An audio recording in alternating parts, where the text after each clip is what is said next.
భార్య పిల్లలు పోషించడానికి బతుకున్నాను. ఇంతకాలం వాళ్ళను సజావుగా వాళ్ళని రక్షిస్తూ వస్తున్నాను. ఇప్పుడు నన్ను వెళ్ళగొట్టినాను, కానీ నాకు వెళ్ళగొట్టినందుకు బాధ లేదు, కానీ వాళ్ళు ఇది సాగించుకుంటారా లేదని నాకు బాధ కలుగుతుంది స్వామి అని చెప్పి అంటారు. సరే స్వామి మహారాజా, నాకు కూడా ఈ చింత ఉంది కదా, మరి మీరెందుకు దుఃఖిస్తున్నారని చెప్పి ఆ వయసులో తిరిగి మహారాజు గారిని అడుగుతారు. అప్పుడు క్షత్రియుడి విధంగా అంటున్నాడు, నేను నా రాజ్యాన్ని కన్నబిడ్డలాగా పాలిస్తున్నప్పటికీ కూడా అయ్యో మనకి ఇద్దరికి కూడా మోసగించబడినప్పటికీ కూడా మనకు వాళ్ళ మీద అభిమానం ఇంకా చావలేదు. నా రాజ్యము నా మంత్రులు నన్ను మోసం చేసినప్పటికీ కూడా రాజ్యం మీద నేను ఆ యొక్క మమకారాన్ని వదలేకపోతున్నానని చెప్పి క్షత్రియుడు బాధపడుతుంటారు. మనల్ని మోసం చేసినప్పటికీ కూడా మనకి వెళ్తామని చెప్పి సుమేధుడు అనే మహర్షి దగ్గరికి వెళ్తారు. ఆ సుమేధుని స్వామి మాకెందుకు ఈ యొక్క చింత కలిగి ఉన్నది, మా యొక్క చింతకు కారణము మా యొక్క దానికి ఒక కారణం ఉన్నది, ఆ కారణమే మోహరూపమైనటువంటి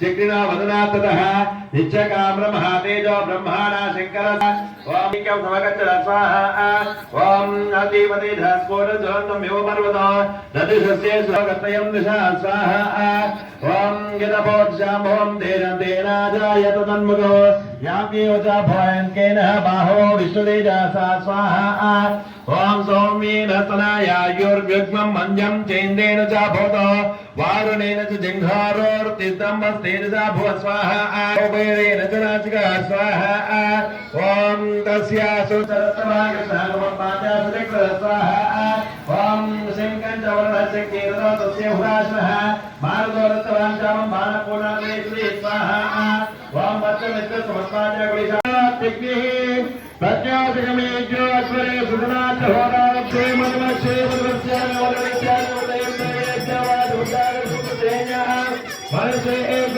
సంబాలేవా వందజోభాయ